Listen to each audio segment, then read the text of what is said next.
Class 12th का ही syllabus आपके domain chemistry का सिलेबस है। क्या यह बात पूरी तरीके से सही है? क्या हम क्लास 11 के कॉन्सेप्ट्स को बिना जाने क्लास 12th के सारे कंटेंट्स को क्या हम लोग पढ़ सकते हैं? क्लास 12th के सिलेबस को पढ़ने के लिए क्लास 11th के कौन कौन से कॉन्सेप्ट, कौन कौन से चैप्टर्स हमको रिक्वायर्ड है जानना, समझना, आज हम लोग इस वीडियो में इन्हीं सब टॉपिक्स पे बात करने वाले हैं। नमस्कार, स्वागत है आप सभी का मालवीय एकेडमी के इस ऑनलाइन लर्निंग प्लेटफॉर्म पे। सीयूटी 2023 के लिए डोमेन केमिस्ट्री के सिलेबस की चर्चा आज हम लोग इस वीडियो में करने वाले हैं। केमिस्ट्री की तैयारी करने के लिए कौन कौन से चैप्टर्स आपको पढ़ने, और मेरा जो मेन उद्देश्य इस वीडियो को होगा वो ये बताने का कि आपके क्लास 12th के किस चैप्टर में क्लास 11th के कौन कौन से टॉपिक्स को समझना और जानना आपको जरूरी है, और उसको आप किस तरीके से पढ़ेंगे, ये बातें आज मैं इस वीडियो में आपको बताऊंगा। चीजें कॉम्प्लिकेटेड इसलिए हो चुकी हैं क्योंकि सिर्फ क्लास 12th का सिलेबस बोल दिया गया, और ये बात सही भी है कि जो आपके 12th में जितने चैप्टर्स हैं, क्वेश्चंस आपके उन्हीं चैप्टर से बनेंगे, लेकिन क्या उनके क्वेश्चंस क्लास 11 के किसी कॉन्सेप्ट से कनेक्ट नहीं हो सकते हैं? अगर कनेक्ट हो सकते हैं तो हम किस तरीके से 11th के सिलेबस को मैनेज करें? हम पूरा 11th पूरा 12th पढ़ने जाएंगे तो हमारे पास उतना तो समय ही नहीं है। तो किस तरीके से सिलेबस को मैनेज करना है, इस वीडियो में हम लोग इसी टॉपिक पे बात करेंगे। साथ ही साथ मैं आपको बताऊंगा 2022 के पेपर के एनालिसिस भी, कि 2022 में किस चैप्टर से कितने क्वेश्चन आए थे। 5 पेपर की एनालिसिस मैं आपके सामने जो है वो प्रेजेंट करूंगा, और साथ ही साथ मैं आपको यह भी बताऊंगा कि किस चैप्टर के किस पोर्शन से ज्यादा क्वेश्चंस जो है वो बन रहे हैं, और किस टाइप के क्वेश्चंस बन रहे हैं, किस तरीके से मैचिंग वाले क्वेश्चंस कितने आ रहे हैं, कितने आपके स्टेटमेंट बेस्ड, असर्शन रीजन वाले, पैराग्राफ वाले, किस तरीके के क्वेश्चंस बन रहे हैं। सारी बातें हम लोग इस वीडियो में आराम से करने वाले हैं। शुरुआत करता हूं मैं सिलेबस की। सबसे पहले आपको मैं पेपर पैटर्न क्लियर कर देता हूं। टोटल 50 क्वेश्चंस आपके सामने रहेंगे, करना होगा 40 क्वेश्चन। एक क्वेश्चन सही कर देंगे तो +5 नंबर मिलेगा, गलत कर देंगे तो -1 हो जाएगा। ओवरऑल आपका जो पूरा नंबर होगा, आपका टोटल मार्क्स जो होगा वो 200 नंबर होगा। अब यहां पर आ जाइए आप। अगर हम यहां पे बात करते हैं आपसे कि केमिस्ट्री के आपके 3 पार्ट में डिवाइडेड होता है, एक फिजिकल, एक इनऑर्गेनिक और एक ऑर्गेनिक। तीनों के सिलेबस की चर्चाएं हम लोग 1 बाय 1 यहां पे करेंगे। सबसे पहले अगर हम लोग यहां पर बात करते हैं फिजिकल केमिस्ट्री की, तो फिजिकल केमिस्ट्री में आपके सिलेबस में टोटल है 5 चैप्टर्स। पहला सॉलिड स्टेट, दूसरा सॉल्यूशन, तीसरा इलेक्ट्रोकेमिस्ट्री, चौथा केमिकल काइनेटिक्स और 5वां आपका सरफेस केमिस्ट्री। पहले 4 जो है वो न्यूमेरिकल बेस्ड चैप्टर्स हैं, बढ़िया है, आपके आसान रहेंगे, चीजें ज्यादा इसमें आपको याद नहीं करनी पड़ेंगी, और इसमें ऐसा होगा कि आपके लिए न्यूमेरिकल्स जो होंगे वो यहां से बन रहे होंगे। ये आपका थ्योरेटिकल चैप्टर है, और जितना एनसीईआरटी का कंटेंट है उतना कवर है, तो आराम से आपका चीजें हो जाएंगी। हम लोग इनके डिटेल्ड सिलेबस की भी चर्चाएं करेंगे। सबसे पहले यहां पे हम लोग देखते हैं इनका वेटेज क्या रहा है 2022 के 5 पेपर्स में। किस डेट के कौन से स्लॉट का पेपर है वो मैंने लिख दिया यहां पे। सबसे पहले यहां पर देखिए सॉलिड स्टेट। सॉलिड स्टेट में अगर हम लोग यहां पर बात करें ऑन एन एवरेज कितने क्वेश्चंस देखने को मिल रहे हैं, तो ऑन एन एवरेज यहां पर आपको 3 क्वेश्चंस देखने को मिल रहे हैं। अगर हम सॉल्यूशन की बात करेंगे तो सॉल्यूशन में हमको 3 से 4 क्वेश्चंस देखने को मिल रहे हैं। इसी तरीके से इलेक्ट्रोकेमिस्ट्री में लगभग 4 क्वेश्चंस, आपके केमिकल काइनेटिक्स में भी 3 से 4 क्वेश्चंस, और आपके सरफेस केमिस्ट्री में भी 3 से 4 क्वेश्चंस यहां पे देखने को मिल रहे हैं। मोटा माटी बात करें तो 17 से 18 क्वेश्चंस जो हैं वो आपके फिजिकल केमिस्ट्री से आते हुए दिख रहे हैं। तो किस चैप्टर की इंपॉर्टेंस ज्यादा है, किसकी कम है, ये आप बोल ही नहीं सकते हो। सारे चैप्टर्स इक्वली इंपॉर्टेंट हैं, किसी भी चैप्टर से क्वेश्चंस जो आ रहे हैं वो कम नहीं है। 3-4 क्वेश्चंस कम नहीं होता है, हमारे लिए 3-4 क्वेश्चन बहुत मैटर करेगा सिलेक्शन के लिए। तो किसी चैप्टर को स्किप कर सकते हैं, ऐसा मैं कभी भी आपको सलाह दे ही नहीं सकता हूं। अब यहां पे हम लोग बात करते हैं इनके डिटेल्ड सिलेबस की, और मेरा इस डिटेल्ड सिलेबस बताने में बस एक उद्देश्य है, किस चैप्टर में क्लास 11 के किन चैप्टर्स को पढ़ने का इंपॉर्टेंट मतलब जरूरत है, बस मैं इतनी बात करने वाला हूं। बाकी क्या इनमें पढ़ना है यार, ये तो आप जब चैप्टर पढ़ोगे तब आप डिस्कस करोगे। और साथ ही साथ मैंने आपको कंप्लीटली हिंदी और इंग्लिश में दोनों लिख के आपको मैं ये पीडीएफ प्रोवाइड कर दे रहा हूं, तो कोई दिक्कत ही नहीं होगी। और इसका पीडीएफ जो होगा वो हमारे ऐप पे आपको मिल जाएगा। हमारे ऐप में आप बीएससी के कोर्स में जाओगे, उसमें केमिस्ट्री में जाना, तो वहां पर आपको सिलेबस का जो होगा वो पीडीएफ आराम से मिल जाएगा, ठीक है। और साथ ही साथ ये वाला सिलेबस जो होगा वो हम आपको डिस्क्रिप्शन बॉक्स में भी पीडीएफ में प्रोवाइड कर देंगे, तो कोई दिक्कत की बात नहीं, आप आराम से इनको पढ़ सकते हो कि इसमें क्या क्या पढ़ना है। देखो सीधी सी बात है, हमारा जो मैटर के 3 स्टेट्स, एक आपका यहां पे सॉलिड, एक लिक्विड और एक गैस। सॉलिड, लिक्विड, गैस में सॉलिड और लिक्विड ये दोनों आपको क्लास 12th में पढ़ने हैं। गैसेस स्टेट जो होता है वो हमारे क्लास 11th का होता है। तो सॉलिड और लिक्विड यहां पे पढ़ना है, जिसमें सॉलिड स्टेट पहला ही चैप्टर है। अब इसमें हमको क्या क्या कंटेंट्स हैं ये आप आराम से देख सकोगे। देखो इसमें मैं आपको मोटे तौर पे बताता हूं। सबसे पहली चीज आप यही जानो कि सॉलिड्स को कैसे क्लासिफाई करेंगे, ठोस का वर्गीकरण कैसे होगा, एमार्फस क्या है, क्रिस्टलाइन सॉलिड क्या है, अब उनमें क्या क्या डिफरेंसेस होंगे, वो सारी बातें तो आप करोगे ही। अब वहां पे क्रिस्टलाइन है तो क्रिस्टलाइन कितने प्रकार के होते हैं, फिर उनमें सारे पॉइंट्स को आप देखोगे। यूनिट सेल के बारे में आप यहां पे देख रहे होगे। अब यूनिट सेल आप देखोगे, पता चला आपने देखा कि बीसीसी है, एफसीसी है, सिंपल क्यूबिक है। अब उसके सारे पॉइंट्स आपको वहां पे देखने होंगे। कोऑर्डिनेशन नंबर से रिलेटेड क्वेश्चंस आते हैं। फिर वहां पे आपके close pack structure, close packing से क्वेश्चंस आते हैं। कोऑर्डिनेशन नंबर डायरेक्ट आपसे पूछा जाता है। इस तरीके के यहां पे क्वेश्चंस जरूर बनते हैं। इसके अलावा यहां पे वाइट से भी कुछ कुछ क्वेश्चंस आपके बन जाते हैं। Packing efficiency and calculation involving the unit cell dimensions, यहां पर आपके रेडियस एज लेंथ के बीच का जो रिलेशन का फॉर्मूला होगा, डेंसिटी निकालने वाले न्यूमेरिकल्स जो हैं वो यहां से आपके बनते हैं। और ये आपका लास्ट में यहां पे आता है कि क्या सॉलिड्स में आपके सॉलिड के डिफेक्ट्स क्या हैं, उनसे क्वेश्चंस बनते हैं। उसमें सबसे इंपॉर्टेंट फ्रैंकल और शॉर्टकी, आपके पेपर में फ्रैंकल और शॉर्टकी 2022 में भी आया था। और फ्रैंकल और शॉर्टकी से क्वेश्चन नया ऐसा हो नहीं सकता। कोऑर्डिनेशन नंबर पूछना, फ्रैंकल शॉर्टकी डिफेक्ट पूछना, या आपके इलेक्ट्रिकल और मैग्नेटिक प्रॉपर्टीज जिसमें पैरामैग्नेटिक कौन है, फेरोमैग्नेटिक कौन है, ये सब चीजें क्वेश्चन जो है आपसे जरूर बन रहे होते हैं। बाकी सीधी सी बात है, चैप्टर के बारे में डिटेल में अगर हम डिस्कस करेंगे तो निश्चित तौर पर एक चैप्टर कम से कम 15 से 20 मिनट लेगा। वो फिलहाल हमारे इस वीडियो का कोई उद्देश्य नहीं है। और सॉलिड स्टेट के लिए आपको किसी भी क्लास 11 के किसी भी चैप्टर का पढ़ना जरूरी नहीं है। एक क्वेश्चन आप सभी के सामने जरूर आता है, सर क्लास 12 का सिलेबस आएगा, पता है, क्लास 11 से कनेक्टेड है ये भी पता है, तो सर ये बताइए क्या हम पूरा क्लास 11 पढ़ें, इतना समय है क्या हमारे पास? समय नहीं है। तो क्या पूरा क्लास 11 पढ़ने की नीड है? कोई जरूरत नहीं है, कभी नीड नहीं पड़ेगी। जरूरत क्या है वो मैं आपको बताऊंगा। सबसे पहली चीज एक बात समझो, यहां पे हमारे क्लास 12 के चैप्टर्स में जहां पर क्लास 11 का कोई कॉन्सेप्ट यूज होता है, वहां पर आपके टीचर की जिम्मेदारी बनती है उस कॉन्सेप्ट को वहीं पर सिखा दे। आपको अलग से पूरा चैप्टर पढ़ाने की नीड नहीं है। क्यों? क्योंकि क्लास 11 के कॉन्सेप्ट का एप्लीकेशन आपको यहां पे करना है। बस केवल उस कॉन्सेप्ट को इंप्लीमेंट करना है, उस कॉन्सेप्ट की प्रैक्टिस नहीं करनी, उस कॉन्सेप्ट के क्वेश्चंस आपके पेपर में नहीं पूछेगा वो। ली चैटलियर प्रिंसिपल क्लास 11th में हम पढ़ते हैं, लेकिन ली चैटलियर प्रिंसिपल को यहां लाके यूज नहीं करना होगा हम लोगों को, क्योंकि ली चैटलियर प्रिंसिपल को सिर्फ यूज कर रहे होगे। मतलब ली चैटलियर प्रिंसिपल क्या है, उसके चीजों को हम लोग यूज कर सकते हैं, लेकिन ली चैटलियर प्रिंसिपल का क्वेश्चन कभी भी नहीं पूछेगा। यही अंतर है आपके पास यहां पे। अगला चलो सॉल्यूशन। अब सॉल्यूशन चैप्टर अगर आपको पढ़ना है तो निश्चित तौर पे यहां पर आपको मोल कॉन्सेप्ट पढ़ना बहुत जरूरी है, क्योंकि अगर आपने मोल कॉन्सेप्ट नहीं पढ़ा तो आपसे ये चैप्टर पूरी तरीके से आपके हाथ से छूट जाएगा। या इवन मैं कहूं फिजिकल केमिस्ट्री पढ़ने के लिए मोल कॉन्सेप्ट जैसा चैप्टर पढ़ना बहुत जरूरी है। सारा बेसिक उसी में आता है। और उससे रिलेटेड सबसे मोस्ट इंपॉर्टेंट चीज होगी कंसंट्रेशन टर्म्स। कंसंट्रेशन टर्म्स मतलब किसी भी विलयन की सांद्रता को प्रदर्शित करने की कुछ इकाइयां होती हैं, जैसे molarity, molality, mole fraction, normality, ये सब चीजें। अब ये सब आपके जितना मैंने टर्म बोला है, आगे इस पूरे चैप्टर में ये सारे टर्म्स यूज होते हैं। अब वहां पर आप कहने को तो पढ़ोगे कोलिगेटिव प्रॉपर्टी, अणुसंघ गुणधर्म, उसमें आप पढ़ोगे वहां पे relative lowering in vapour pressure, या मानो आप पढ़े एलिवेशन इन बॉइलिंग पॉइंट, क्वथनांक में उन्नयन। अब वहां पर मोलैलिटी आ जाएगा। आपने मोलैलिटी अगर पढ़ा ही नहीं है सही से तो वहां आप पूरा समझ, आप क्वथनांक में उन्नयन का सारे कॉन्सेप्ट क्लियर है, लेकिन अगर आपको मोलैलिटी नहीं पता है तो आपसे कुछ नहीं होगा यहां पे। ठीक है। अब इसी तरीके से इस चैप्टर में फिर आपका हम लोग इसमें बेसिकली सिर्फ ट्रू सॉल्यूशंस के बारे में पढ़ते हैं। जैसे आपका मिक्सचर जो होता है दो प्रकार का होता है, एक होमोजीनस, एक हेटेरोजीनस। होमोजीनस में आपके ट्रू सॉल्यूशंस आते हैं। तो ट्रू सॉल्यूशंस आपके टोटल होते हैं 9 प्रकार के, लेकिन आपको सिर्फ 3 प्रकार के ट्रू सॉल्यूशंस यहां पे पढ़ने होते हैं।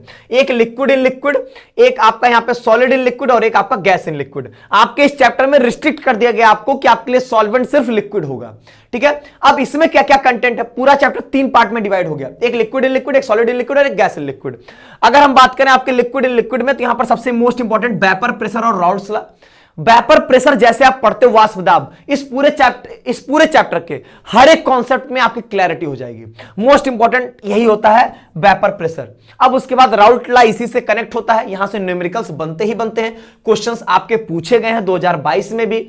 फिर यहां पे आइडियल और नॉन आइडियल सॉल्यूशन, आदर्श अनादर्श विलयन क्या होते हैं, इनके प्रॉपर्टीज, इनके पॉइंट्स क्या क्या होंगे, सारी बातों को पढ़ना पड़ता है। और यहां से स्टेटमेंट बेस्ड क्वेश्चंस जो हैं वो बनते हैं। वो क्या करेंगे, आइडियल सॉल्यूशन के 5 बातें लिख देंगे वहां पे और कहेंगे बताओ इसमें से आइडियल के लेके कौन सी बातें सही हैं, कौन सी बातें गलत हैं। इस तरीके के क्वेश्चंस आपके बनते हैं। सॉलिड इन लिक्विड में हमारे पास मोस्ट इंपॉर्टेंट टॉपिक होता है कोलिगेटिव प्रॉपर्टी, अणुसंख्य गुणधर्म। टोटल 4 अणुसंख्य गुणधर्म होते हैं आपके। Relative lowering in vapour pressure, वाष्प दाब में अपेक्षिक अवनमन, एलिवेशन इन बॉइलिंग पॉइंट, क्वथनांक में उन्नयन, तीसरा आपका डिप्रेशन इन फ्रीजिंग पॉइंट, आपका हिमांक में अवनमन, और चौथा ऑस्मोटिक प्रेशर पराशर दाब। ये टोटल 4 कोलिगेटिव प्रॉपर्टी होते हैं। इनसे 2 प्रकार के क्वेश्चंस बनेंगे, एक तो न्यूमेरिकल बनेंगे इनके फॉर्मूला बेस्ड पे, दूसरा यहां पर इनके एनालिटिकल क्वेश्चंस बनते हैं। 4 सॉल्यूशन देके पूछेंगे कौन किसमें बॉइलिंग पॉइंट मैक्सिमम है, किसमें फ्रीजिंग पॉइंट मैक्सिमम है, इस टाइप के क्वेश्चंस आपके बनते हैं। एबनॉर्मल कोलिगेटिव प्रॉपर्टी क्या हो गया, कुछ चेंजेस हो जाएंगे इसमें, अभी सब यहां पर डिस्कस करने का पार्ट नहीं है, बस समझो इसमें कुछ चेंज करके हमारा ये आने लगता है।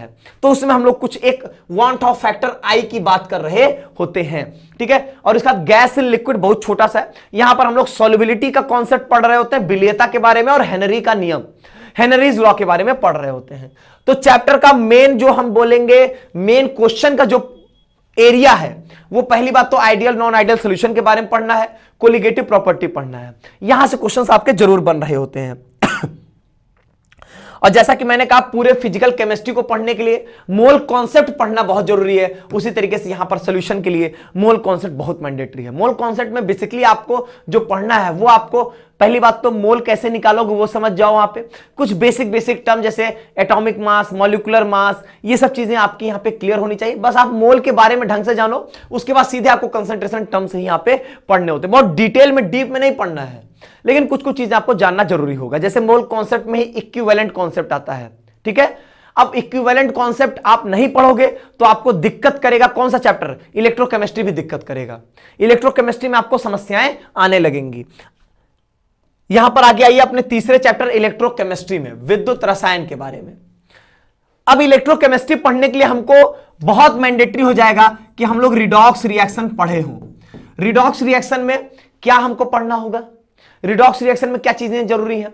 सबसे पहली चीज आपको पता हो ऑक्सीडेशन क्या है, रिडक्शन क्या है, ऑक्सीडाइजिंग एजेंट, रिड्यूसिंग एजेंट क्या होते हैं, ऑक्सीडेशन नंबर क्या होता है, और इसी में इक्विवेलेंट कॉन्सेप्ट एंड फैक्टर निकालना। अगर ये सब चीजें आप नहीं पढ़े हो इस चैप्टर के, बहुत ज्यादा डीप में यहां पर भी नहीं जाना है, जो मैंने बोला है बस उतना अगर आप पढ़े होगे तभी इस चैप्टर को आप पढ़ पाओगे, नहीं तो इस चैप्टर में आपको हर एक स्टेप में समस्या आएगी। क्योंकि यहां पर एक बहुत इंपॉर्टेंट चीज होती है, वो होता है फैराडेज लॉ, जो कि आपके यहां पर आता है, ठीक है। इलेक्ट्रोलाइसिस वाला जब पोर्शन पढ़ रहे होगे तो यहां पर आपके सामने फैराडेज लॉ आएगा, और फैराडेज लॉ में बहुत इंपॉर्टेंट होगा कि आपको जो चीजें मैंने रिडॉक्स की बोली हैं वो एकदम 100% क्लियर होनी चाहिए, अन्यथा जो होगा ये आपसे ये चैप्टर जो है वो निकलने नहीं वाला होगा, ठीक है।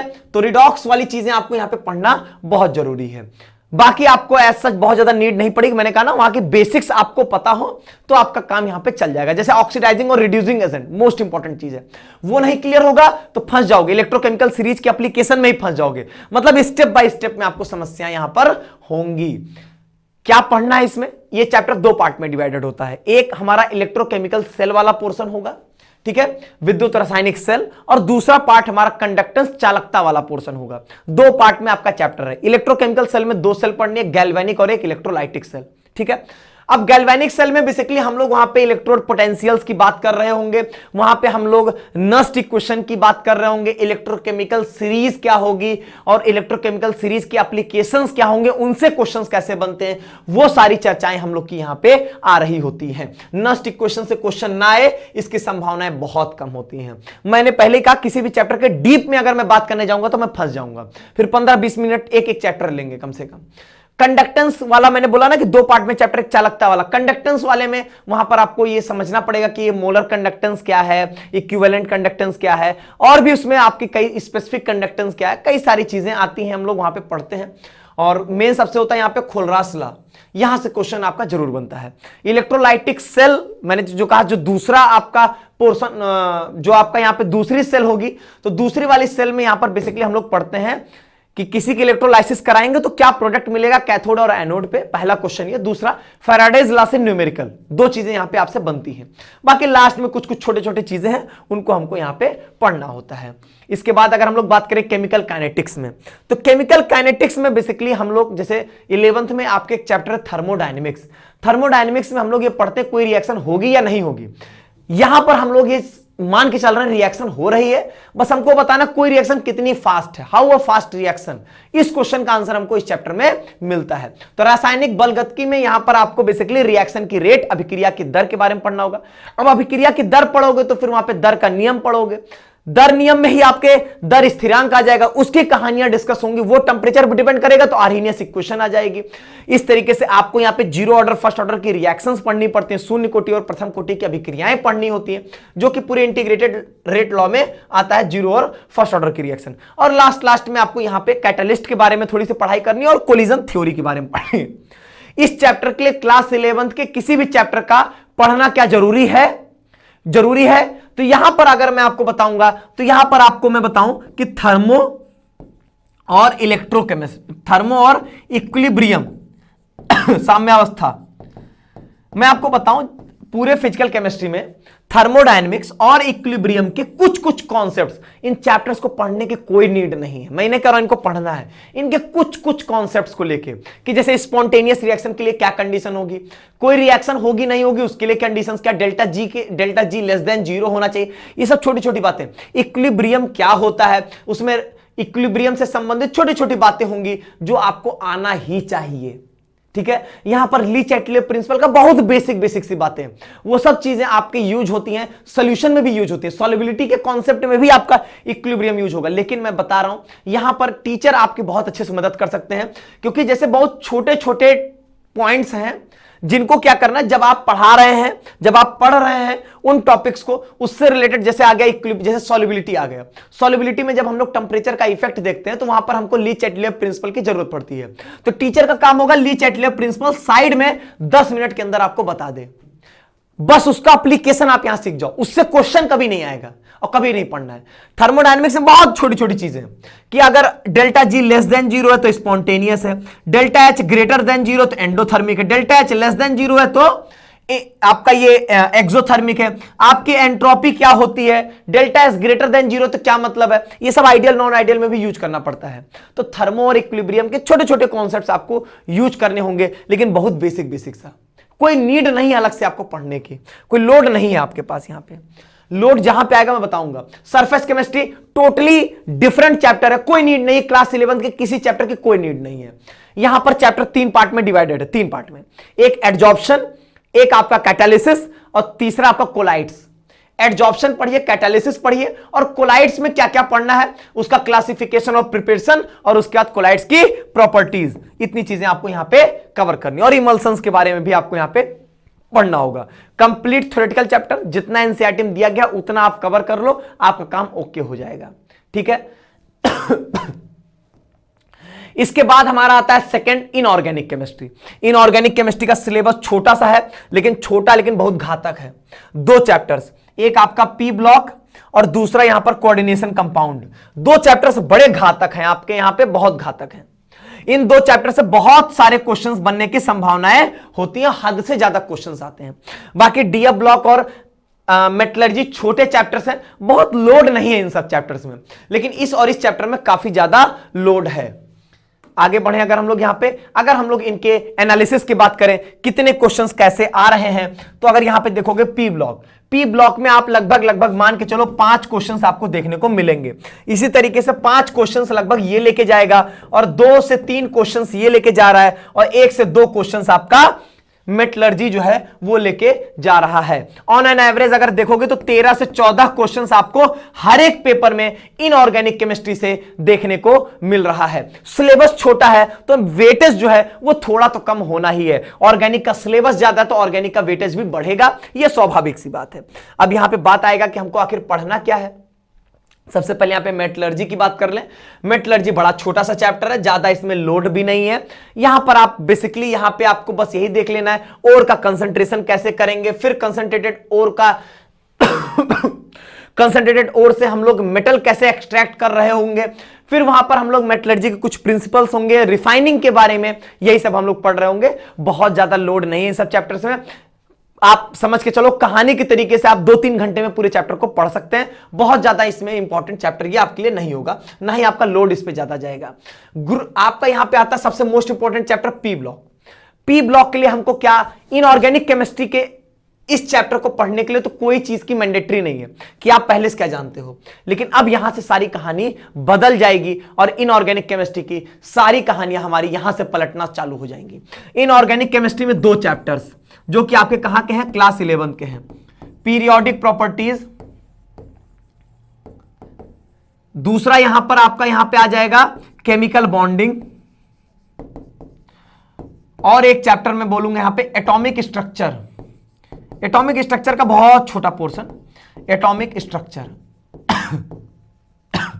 देखो इनऑर्गेनिक केमिस्ट्री में बेसिकली पीरियोडिक प्रॉपर्टीज और केमिकल बॉन्डिंग ही 2 चैप्टर्स हैं जिनसे हमारी पूरी इनऑर्गेनिक केमिस्ट्री बन जाती है। हम लोग बेसिकली पी ब्लॉक में हमको ग्रुप 15 से ग्रुप 18 पढ़ना है। तो क्या पढ़ना क्या होता है, हर ग्रुप की प्रॉपर्टीज होती हैं भाई, हर ग्रुप की कुछ प्रॉपर्टीज होंगी उनको डिस्कस करना है, और उसके बाद इसके कुछ कंपाउंड्स होंगे उनको डिस्कस करना है। अब वहां पर जो हम कंपाउंड्स देख रहे होंगे उनके स्ट्रक्चर की चर्चा होगी, उनके हाइब्रिडाइजेशन की चर्चा होगी, बॉन्ड एंगल की चर्चा होगी कि नहीं होगी, ये सब सारे पॉइंट्स आएंगे। ये सब कहां पढ़े होंगे, ये सब चीजें यहां पे पढ़ाया थोड़ा जाएगा, ये सब चीजें तो यहां पे कवर हो गई होती हैं। प्रॉपर्टीज की बात आएगी, बताओ एटॉमिक रेडियाई का, बताओ वहां पे आयनाइजेशन एंथैल्पी का, इलेक्ट्रोनेगेटिविटी की, सब कहां पे आएगा, वो सब यहां पे आएगा। तो यहां पर आपको ये 3 चैप्टर्स में क्या पढ़ना है, क्या जानना है, वो मैं आपको बता देता हूं, जिनकी मदद से आप लोग फिर यहां पर इन चैप्टर्स को पढ़ पाओगे, अन्यथा आपके लिए बहुत दिक्कत हो जाएगी इनऑर्गेनिक केमिस्ट्री में। सबसे पहले चीज, एटॉमिक स्ट्रक्चर से बहुत बेसिक सी चीजें, जैसे क्वांटम नंबर से रिलेटेड चीजें, सेल, सबसेल, ऑर्बिटल, ये सब चीजें क्या होती हैं, बेसिक पॉइंट्स जो होते हैं वो आपको यहां पे जानना जरूरी है। सबसे मेन चीज है आपका यही सब, क्वांटम नंबर, इलेक्ट्रॉनिक कन्फिगरेशन, कैसे इलेक्ट्रॉन्स की फिलिंग कैसे की जाती है ऑर्बिटल्स में, उसके लिए क्या क्या रूल्स होते हैं, हुन्स रूल है। अब आपके इलेक्ट्रॉनिक कन्फिगरेशन के हाव भाव प्रिंसिपल होगा, वो सब चीजें जो होंगी हम लोग बेसिक चीजों को पढ़ रहे होंगे, ठीक है। बहुत इंपॉर्टेंट होगा वो जो एटॉमिक स्ट्रक्चर का लास्ट वाला पोर्शन होता है जिसमें हम लोग ये सब चीजों को डिस्कस करते हैं, जो मैंने आपसे बोला बहुत इंपॉर्टेंट होगा। अगर आप वो नहीं पढ़ोगे पूरी इनऑर्गेनिक केमिस्ट्री आपकी डूब जाएगी, कोऑर्डिनेशन में भी दिक्कत होगी। केमिकल बॉन्डिंग हद से ज्यादा इंपॉर्टेंट चैप्टर है। सबसे पहली चीज यहां पे आप स्ट्रक्चर बनाना यही सीखोगे, हाइब्रिडाइजेशन निकालना यही सीखोगे, shape, geometry, bond angle, bond length, सारी प्रॉपर्टीज आप यहीं पर डिस्कस कर रहे होंगे। कुछ इंपॉर्टेंट चीजें जैसे यहां पर सॉल्युबिलिटी का कॉन्सेप्ट हो गया, ठीक है, यहां पर आपके थर्मल स्टेबिलिटी का कॉन्सेप्ट हो गया, ये सब चीजें आप यहां पे डिस्कस कर रहे होंगे। लैटिस एनर्जी का कॉन्सेप्ट हो गया, ये सब चीजें यहां पर आएंगी। अगर आप इनको यहां पे नहीं पढ़ के जाओगे तो बहुत दिक्कत आएगी। ये चैप्टर भी बहुत ज्यादा मैंडेटरी है। इस चैप्टर में इनऑर्गेनिक केमिस्ट्री क्या है, पूरे पीरियोडिक टेबल की ही तो सारी बातें की जाती हैं। पीरियोडिक टेबल को एसपीडी या ब्लॉक में बांटा गया, उन्हीं को हम लोग अलग अलग पढ़ते हैं। तो पीरियोडिक टेबल को समझना, कौन सा एलिमेंट कहां पर है, कौन सा ग्रुप में है, कौन सा पीरियड में है, वो सारी बेसिक बातें। इसके बाद इसमें प्रॉपर्टीज में, चाहे वो एटॉमिक रेडियाई हो, इलेक्ट्रोनेगेटिविटी, आयनाइजेशन एंथैल्पी, सारी प्रॉपर्टीज का क्या ट्रेंड है, क्या एक्सेप्शंस हैं अलग अलग ब्लॉक में, एसपीडी या ब्लॉक में, वही सब चीजें आपके चैप्टर के इंट्रोडक्शन में मौजूद होता है, ठीक है। और केमिकल बॉन्डिंग की कई पढ़ी हुई चीजें जब हम लोग यहां पे ग्रुप में कंपाउंड्स को पढ़ रहे होते हैं तो हम उसको यूज करते हैं। तो ये 2 चैप्टर्स बहुत ढंग से आपको पढ़ना है। लेकिन अब बताओ, आप कहोगे सर पूरा केमिकल बॉन्डिंग पढ़ना आसान चीज है? अरे भैया बताओ, मॉलिक्यूलर ऑर्बिटल थ्योरी पढ़ने की कोई नीड है? कोई नीड नहीं है, कोई भी नीड नहीं है। बहुत चीजों में आप बच जाओगे। और बताओ, क्या केमिकल बॉन्डिंग के किसी भी क्वेश्चन की प्रैक्टिस करने की नीड है? नहीं। सिंपली आप बस केवल पढ़ना सीखना जानना है आपको यहां पे, बाकी बहुत नीड नहीं है आपकी। 15 से 18 की बात करोगे तो हर एक ग्रुप अपने में बहुत इंपॉर्टेंट है। 15 आपका सबसे बड़ा ग्रुप है, उसके बाद 18 सबसे छोटा है लेकिन सबसे इंपॉर्टेंट है। वहां से जेनॉन के कंपाउंड का हाइब्रिडाइजेशन ना पूछे, नंबर ऑफ लोन पेयर ना पूछे, ऐसा हो नहीं सकता है। तो वो सब सारी चीजें होंगी। 17 भी आपका छोटा ग्रुप है, बहुत बड़ा नहीं है। बस एक चीज याद रखना, यहां पे जो कंपाउंड्स जो चीजें एनसीईआरटी में दी गई वहीं पर रेस्ट्रिक्ट रहना, उससे इधर उधर नहीं जाना है, कभी भी जरूरत नहीं पड़ेगी। अगला है आपका डीएफ ब्लॉक। ये भी आपका जो है बहुत ही छोटा चैप्टर है, कुछ नहीं, यहां पर आप बस केवल डी ब्लॉक के एलिमेंट्स की कुछ प्रॉपर्टीज, जैसा कि मैंने अभी बोला आपसे, जो कि आप पीरियोडिक प्रॉपर्टीज में कवर करके आए होंगे। पीरियोडिक प्रॉपर्टीज अगर आपने पढ़ा तो वहां पे लेंथेनॉइड कॉन्ट्रैक्शन जैसी चीजों को भी पढ़ा होगा, वो पढ़ा है तो यहां पर भी चीजें आपकी कवर हो जाएंगी। यहां पर सबसे मोस्ट इंपॉर्टेंट दो कंपाउंड KMnO4 K2Cr2O7, ये दो आपने अगर पढ़ लिया तो आपका ऑर्गेनिक केमिस्ट्री का भी काम आसान हो जाएगा। आपका यहां पे दो कंपाउंड से क्वेश्चंस आपके जरूर बनते हैं, ठीक है। और बाकी यहां पे एफ ब्लॉक के एलिमेंट्स होंगे। एफ ब्लॉक के एलिमेंट्स में बस आपको बहुत छोटी छोटी चीजें आपको जानना जरूरी होगा, कुछ कुछ प्रॉपर्टीज आप जानते रहोगे, इलेक्ट्रॉनिक कॉन्फ़िगरेशंस के बारे में नॉलेज होगी जो कि आप पीरियोडिक प्रॉपर्टीज में ही सीख चुके होंगे, एटॉमिक स्ट्रक्चर के कुछ कुछ चीजों में आप सीख चुके होंगे। एटॉमिक स्ट्रक्चर में हम लोग इलेक्ट्रॉनिक कॉन्फ़िगरेशंस के बारे में पढ़ते हैं, ठीक है। तो इस तरीके से आपका चैप्टर जो होगा वो काफी आसान हो जाएगा। अब आया सबसे बड़ा और सबसे खतरनाक चैप्टर, कोऑर्डिनेशन कंपाउंड। इसके लिए आपको कुछ कुछ बेसिक चीजें, जैसे कि मैंने बोला कि आप एटॉमिक स्ट्रक्चर में कैसे ऑर्बिटल्स में इलेक्ट्रॉनों को भरना है, वो सब चीजें आप सीखे रहो। इलेक्ट्रॉनिक कॉन्फ़िगरेशन करना बहुत इंपॉर्टेंट है, और डी ब्लॉक के एलिमेंट्स की चर्चाएं इस चैप्टर में बहुत तगड़े से होती हैं, क्योंकि वहीं से हमारे कोऑर्डिनेशन कंपाउंड्स बन रहे होते हैं। अब यहां पे सीधी सी बात है, नया नाम आ रहा है। अब आज तक आपने उपसा संयोजन यौगिक पढ़ा ही नहीं था, जाना ही नहीं था, तो सबसे पहले जानना सीखो, पहचानना सीखो। पहले पहचानो उसमें क्या क्या टर्म्स हैं, कौन कौन सी चीजें हैं, फिर उसका नाम लिखो, उसमें आइसोमेरिज्म देखिए, फिर उसमें बॉन्डिंग पढ़िए, क्या ऐसे उसमें बॉन्डिंग हुई है, किस तरीके से कोऑर्डिनेशन कंपाउंड बना है। अब उसमें valence bond theory, crystal field theory, सिर्फ दो थ्योरीज आपको यहां पे पढ़नी होती है। इतना ही आपके सिलेबस में कोऑर्डिनेशन कंपाउंड के होगा, लेकिन हर एक चीज इंपॉर्टेंट है, भर भर के क्वेश्चंस आपसे यहां से पूछे जाते हैं। इसके बाद आता ऑर्गेनिक केमिस्ट्री, और यहीं पर मैं रुक जाऊंगा। ऑर्गेनिक केमिस्ट्री में भाई साहब सीधी सी बात बताऊं, दो तरीका होगा पढ़ने का, वो ध्यान से सुन लो। अगर ऑर्गेनिक केमिस्ट्री के लिए अगर आपके पास समय है तो कैसे पढ़ेंगे, समय एकदम नहीं है तो कैसे पढ़ेंगे। ऑर्गेनिक केमिस्ट्री को 16 घंटे में मैंने यूट्यूब पे कवर कर दिया है, और आपकी किस्मत अच्छी रही, क्वेश्चंस पेपर थोड़ा आसान बने तो आपसे वो जितना मैंने 16 घंटे में पढ़ाया है, आप पूरी ऑर्गेनिक केमिस्ट्री के हर एक क्वेश्चन को सही भी कर सकते हैं। तो 16 घंटे में भी पढ़ सकते हैं, और चाहेंगे तो 4 महीने में भी पढ़ेंगे। क्या तरीका होगा, ध्यान से सुनिए। सबसे पहली चीज, ऑर्गेनिक केमिस्ट्री क्लास 11th और क्लास 12th की नहीं होती है। यह मूर्खता वाली बात है अगर कोई आपसे बोलता है कि क्लास 11th की ऑर्गेनिक केमिस्ट्री, क्लास 12th की ऑर्गेनिक केमिस्ट्री। अरे इन्होंने क्या किया, क्लास 11th में बेसिक्स पढ़ाया और क्लास 12th में सारी रिएक्शंस पढ़ाया है। अब ध्यान से सुनो मेरी बातें। क्लास 11th में हम लोग सबसे पहले ऑर्गेनिक केमिस्ट्री को इंट्रोड्यूस कर रहे होते हैं, कार्बनिक रसायन है क्या, फिर उसमें हम लोग उनको उनके नॉमेनक्लेचर को सीखते हैं, फंक्शनल ग्रुप पहचानते हैं कि ये अल्कोहल होगा, ये एल्डिहाइड होगा, ये कार्बोक्सिलिक एसिड होगा, पहचानना सीखते हैं, उनका नाम लिखना सीखते हैं, उनमें आइसोमेरिज्म देखते हैं।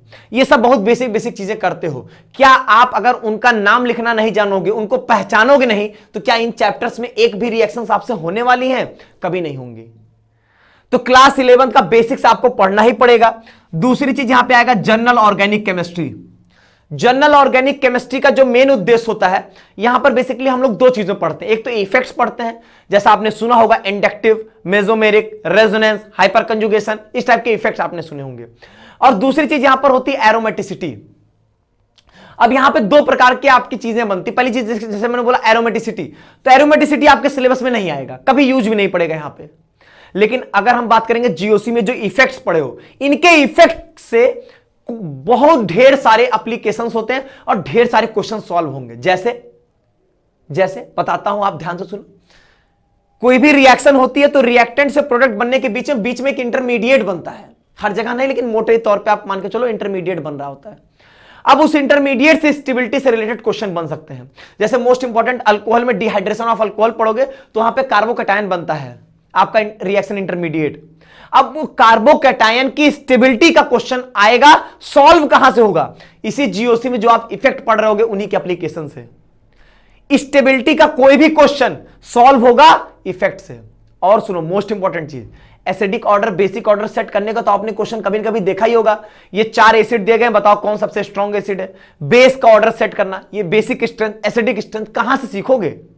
सारे आंसर्स इसी इफेक्ट से आते हैं, जो हम 4 इफेक्ट 5 इफेक्ट का नाम ले रहे हैं उसी से। और आपको लग रहा होगा कि हमारे सिलेबस में एसिडिक बेसिक स्ट्रेंथ कहां है, ध्यान ही नहीं दिए हो, यही तो मूर्ख बनाया गया है आपको और आप समझ नहीं पाए यहां पे। Carboxylic acid, nitrogen containing compound, सारा एसिड स्ट्रेंथ यहां पे पूछ लेगा और सारा बेस स्ट्रेंथ यहां से पूछ लेगा। तो क्या एसिडिक बेसिक स्ट्रेंथ आपके सिलेबस में नहीं है? बिल्कुल है। और अगर वो है तो सारे इफेक्ट जो जीओसी में दिए गए आपको पढ़ने पड़ेंगे। कोई भी स्टेबिलिटी का क्वेश्चन, कोई भी एसिडिक बेसिक स्ट्रेंथ का क्वेश्चन बिना इसके थ्रू आपसे सॉल्व नहीं होने वाला है, लिख के दे सकता हूं मैं ये चीज, ठीक है। अब इसके बाद इसमें दूसरा पोर्शन क्या आता है, रिएक्शन मैकेनिज्म। यार चैप्टर नहीं पढ़ना होता है, कभी भी हम लोग ऑर्गेनिक केमिस्ट्री में अगर पढ़ते हैं सही से तो चैप्टर नहीं पढ़ा जाता है। आप पहले जीओसी पढ़ो फिर रिएक्शन मैकेनिज्म पढ़ लो। अरे कोई भी ये चैप्टर्स जो हैं इनमें जो भी रिएक्शंस दी गई होंगी वो बेसिकली क्या होंगी, 3 ही रिएक्शंस होती है, सब्स्टिट्यूशन, एलिमिनेशन और एडिशन। इन्हीं रिएक्शंस के अलावा कुछ नहीं आएगा। रिएक्शन मैकेनिज्म में बेसिकली क्या किया जाता है, आपको पहले बेसिक्स पढ़ाया जाता है। भैया इलेक्ट्रोफाइल क्या है, न्यूक्लियोफाइल क्या है, अरे लिविंग ग्रुप कौन सा होगा, कौन बढ़िया कौन खराब, लिविंग ग्रुप बेसिक स्ट्रेंथ से कैसे रिलेट कर रहा होगा, यहां पर कौन से इंटरमीडिएट बनते हैं, कार्बोकेटाइन, कार्बेनाइन, फ्री रेडिकल क्या होते हैं, कैसे इनकी मैकेनिज्म होगी, न्यूक्लियोफिलिक सब्स्टिट्यूशन रिएक्शन क्या है, न्यूक्लियोफिलिक एडिशन क्या है, कहां पर होते हैं ये रिएक्शंस, सब कुछ तो यहां पढ़ते हो और यही रिएक्शंस यहां पे पढ़े जा रहे हैं।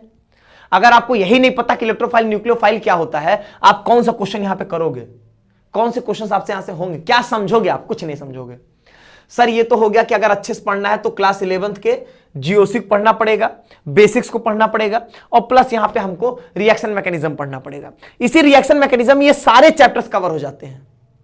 तो सर ये बताइए कि अगर डायरेक्ट क्या कैसे पढ़ें, डायरेक्ट पढ़ने का तरीका होता है सीधे चैप्टर शुरू करो, सीधा चैप्टर शुरू करो और यहां पर जहां पर क्लास 11th के कॉन्सेप्ट्स आ जाएं उनको हल्का सा आप पढ़ सकते हो, जैसा कि मैंने 16 घंटे में आपको पढ़ाया है लास्ट समय में, वो आपके लिए बेस्ट है रिवीजन के लिए। अगर मैं पढ़ा रहा हूं आपको केमिस्ट्री तो मैं भी इसी तरीके से करूंगा कि जब पहले पढ़ाऊंगा पूरा 11th का पकड़ूंगा और वहीं से आपके 12th के सारे चैप्टर्स कवर हो जाएंगे, सिर्फ नेम्ड रिएक्शन और जो टेस्ट होते हैं वो बच जाएंगे, बस बाकी सब कवर करा दूंगा। लेकिन अगर आपको कम समय में कवर करना तो जैसा मैंने 16 घंटे में पढ़ाया, सीधे मैं चैप्टर्स और उसकी रिएक्शंस पढ़ाया हूं। जहां पर ज्यादा मैकेनिज्म वाली बवाल आएंगे वहां पे कहूंगा याद कर लो, इस टाइप की बात करने पड़ेगा। अच्छा इन चैप्टर्स को पढ़ना कुछ नहीं होता है, बेसिकली आप बस यहां जान लो कैसे बनाएंगे और उनकी रिएक्शंस क्या होंगी, बस इतना ही पढ़ना और कुछ नहीं पढ़ना, कैसे बनाया उनकी रिएक्शंस क्या होंगी, बस इतना ही है। और हर एक चैप्टर अपने में बहुत इंपॉर्टेंट है, किसी में हम कह नहीं सकते हैं कि ये इंपॉर्टेंट नहीं है, ये इंपॉर्टेंट है, कुछ नहीं, सारी रिएक्शंस कनेक्टेड होती है एक दूसरे से, तो कुछ नहीं है कि इसको पढ़ो इसको मत पढ़ो, ऐसा हम लोग कर ही नहीं सकते हैं। और मोस्ट इंपॉर्टेंट जितने भी नेम्ड रिएक्शन है, जितने भी टेस्ट हैं वो सारे इंपॉर्टेंट है, हद से ज्यादा इंपॉर्टेंट है। टॉलरेंस टेस्ट, फेलिंग टेस्ट आप अक्सर सुने होंगे और आप पेपर में क्वेश्चंस देखते रहे होंगे। अच्छा 3 चैप्टर्स जो कि आप लोग नजरअंदाज कर देते हैं लेकिन क्वेश्चन पॉइंट ऑफ व्यू से, स्कोरिंग पॉइंट ऑफ व्यू से बहुत इंपॉर्टेंट है। एक है आपका बायोमोलिक्यूल जैव अणु, पॉलीमर बहुलक और आपका chemistry in everyday life. Biomolecules, polymer और केमिस्ट्री इन एवरीडे लाइफ अभी मैं दिखाता हूं कितने कितने क्वेश्चंस आपके पेपर में बन रहे हैं, तब आपको इसकी इंपॉर्टेंस जो है वो समझ में आएगी। अब ऐसे आप देख लोगे तो हेलो एल्केन, हेलो एरिन से हम लोग यहां पे किसी चैप्टर से क्वेश्चन की बात कर नहीं सकते हैं, कंबाइंड है ये चारों चैप्टर, इन चारों चैप्टर को सेपरेट नहीं करना चाहिए। लेकिन मैंने रिएक्शन के बेसिस पे कि जो जिससे रिलेटेड है या जो क्वेश्चन जिस चैप्टर से रिलेटेड वो मैंने सेपरेट करके आपके लिए डेटा रख दिया। सबसे आश्चर्यचकित करने वाली बात होगी बायोमोलिक्यूल। ध्यान से देखोगे बायोमोलिक्यूल में 3 से 4 क्वेश्चंस बन रहे होंगे। पॉलीमर में अगर हम बात करेंगे तो 2 से 3 क्वेश्चंस पॉलीमर में बनेंगे और 1 से 2 question chemistry in everyday life. अगर मोटे तौर पे बात करोगे कुछ नहीं तो 7 क्वेश्चन कहीं नहीं गया है। 7 × 5 = 35 नंबर, सिंपली एनसीईआरटी के 30-35 पेज को हार्डली रीड मार के चले जाओगे, क्वेश्चन आपसे हो जाएंगे। एक भी क्वेश्चन उससे बाहर नहीं पूछता है, ठीक है, एक भी क्वेश्चन। और अगर पूरे ऑर्गेनिक केमिस्ट्री की बात करोगे तो 20 से 21 क्वेश्चन का वेटेज ये लेकर जाएगा, सर्वाधिक वेटेज इसी के पास होगा। तो ऑर्गेनिक केमिस्ट्री को अगर हल्के में लेते हैं तो दिक्कत होगी। ऑर्गेनिक केमिस्ट्री के साथ एक बहुत ड्रॉबैक है, अगर आप उसके बेस को अच्छे से नहीं समझे, आप ये समझो इसमें कोई क्लास 11 कोई क्लास 12 नहीं, पूरी ऑर्गेनिक केमिस्ट्री आपको पढ़नी है। और अगर आपने बेस को अच्छे से कवर नहीं किया बाबू, तो लिख के दे रहा हूं पूरी ऑर्गेनिक केमिस्ट्री आपको हार्ड लगेगी। आपने अगर सबसे पहले नॉमेनक्लेचर, ऑर्गेनिक कंपाउंड्स को पहचानना, फंक्शनल ग्रुप को पहचानना, फिर उसमें उसके ये जो मैंने जीओसी बात किया, जो मैंने रिएक्शन मैकेनिज्म बोला, अगर वो सब चीजें आप नहीं पढ़ के डायरेक्ट चैप्टर पढ़ रहे होगे, समझ में नहीं आएगा, रट्टा मार के चले जाओ, अच्छा पेपर बन गया तो आपसे नहीं होगा, गंदा पेपर बनेगा तो हो जाएगा। और क्या पढ़ना है इसमें वो मैंने लिख दिया, लेकिन ये सब कोई मतलब है नहीं इन सब चैप्टर्स का, ये जो कंटेंट लिखे इसका बहुत सेंस नहीं बनेगा यहां पे। बायोमोलिक्यूल में कार्बोहाइड्रेट, प्रोटीन, विटामिन और न्यूक्लिक एसिड, इन चीजों को कवर करना है। पॉलीमर में आपको बेसिकली कौन कौन से कुछ जितना एनसीईआरटी में दिया गया, जितने आपको पॉलीमर्स दिए गए बस उतना पढ़ लो, आपका काम हो जाएगा। बस उनके स्ट्रक्चर को पहचानो, जितनी बातें एनसीईआरटी में दी गई उससे बाहर कुछ नहीं पढ़ना है। केमिस्ट्री इन एवरीडे लाइफ में बेसिकली हम लोग ड्रग्स, मेडिसिन, इन्हीं सब की चर्चाएं करते हैं, थोड़ा सा सोप डिटर्जेंट की चर्चाएं होती हैं, ठीक है। इन सब में बेसिकली ऐसा ही आएगा, एक साइड यहां पे आपको लिख देंगे ड्रग्स के बारे में, उसका एप्लीकेशन लिख देंगे, मैच करो, मैचिंग वाले क्वेश्चंस यहां से बनते हैं। अब यहां पे आपके मैं सामने प्रेजेंट करने जा रहा हूं किस किस टाइप के प्रश्न आते हैं, और जो टाइप की बात कर रहा हूं वो टाइप क्या होता है वो भी समझाऊंगा। सबसे पहले यहां पे मैचिंग वाले, अब मैचिंग वाले क्वेश्चंस क्या होते हैं मैं पहले दिखा देता हूं कि मैचिंग वाले क्वेश्चंस का मेरा मतलब क्या है। इस तरीके से यहां पर आपको एक लिस्ट ए दे देंगे, लिस्ट बी दे देंगे, आपको मैच करना होगा, और इस तरीके से आपको दिखाएंगे। यहां पर मैट्रिक्स मैच टाइप भी आता है, जिसमें एक से ज्यादा से यहां पे जुड़ रहा होगा, ये भी क्वेश्चंस आपके बनते हैं यहां पे। अगला देखो यहां पे 5 स्टेटमेंट बेस्ड। अब देखो स्टेटमेंट बेस्ड मैं बता दूं किस तरीके के क्वेश्चंस बनते हैं। कोई बात दी गई होगी उसके या 5 स्टेटमेंट देके पूछेंगे बताओ इसके रिगार्डिंग कौन कौन सी बातें सही हैं।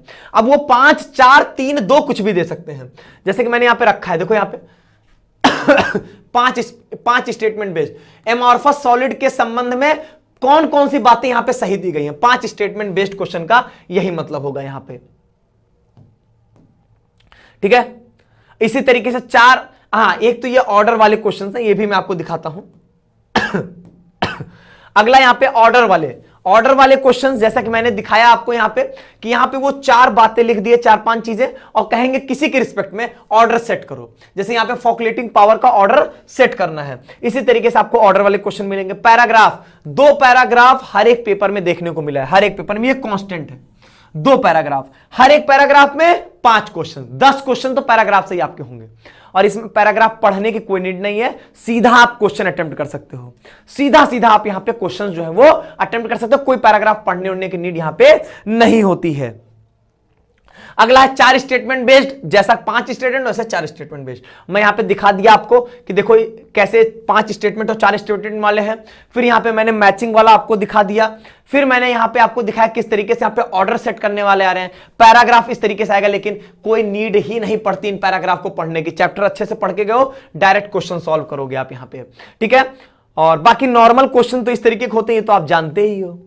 तो इस तरीके से मैंने आपके पूरे केमिस्ट्री के सिलेबस में आपको यह बता दिया कि भैया आपको क्या पढ़ना है, कैसे पढ़ना है, क्या वेटेज है, और क्लास 11 के किन चैप्टर का यूज करोगे वो भी मैंने आपको बता दिया।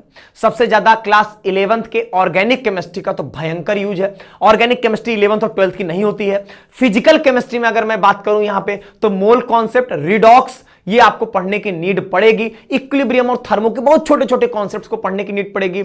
इनऑर्गेनिक केमिस्ट्री में अगर मैं बात करूंगा तो पीरियोडिक प्रॉपर्टीज, केमिकल बॉन्डिंग और एटॉमिक स्ट्रक्चर का लास्ट वाला पोर्शन, बस उतना ही आपको पढ़ने की नीड पड़ेगी। तो इस तरीके से आपका पूरा यहां पे कंक्लूजन हो गया कि आपको सिलेबस में क्या पढ़ना है, क्या छोड़ना है, क्या कैसे क्या चीजें करनी है। आपका एम होना चाहिए मैक्सिमम स्कोर करने का। कोई सेफ स्कोर नहीं होता है कि 130 सेफ स्कोर है कि 150, 170 कितना सेफ स्कोर है। उम्मीद करता हूं सारी बातें आप सिलेबस से रिलेटेड समझ गए होंगे। एक वीडियो में अलग से आपके पेपर एनालिसिस के लेकर आऊंगा, जिसमें मैं पेपर एनालिसिस पे और डिटेल में और डेप्थ में बात आपसे कर रहा हूंगा, ठीक है। ये पीडीएफ आपको डिस्क्रिप्शन बॉक्स और हमारे ऐप मालवी एकेडमी दोनों जगह मिल जाएगा। चलिए आज के वीडियो में बस इतना ही। बहुत बहुत धन्यवाद। आगे हम लोग बहुत सारे टॉपिक्स पे आपसे बातचीत कर रहे होंगे। बहुत बहुत धन्यवाद।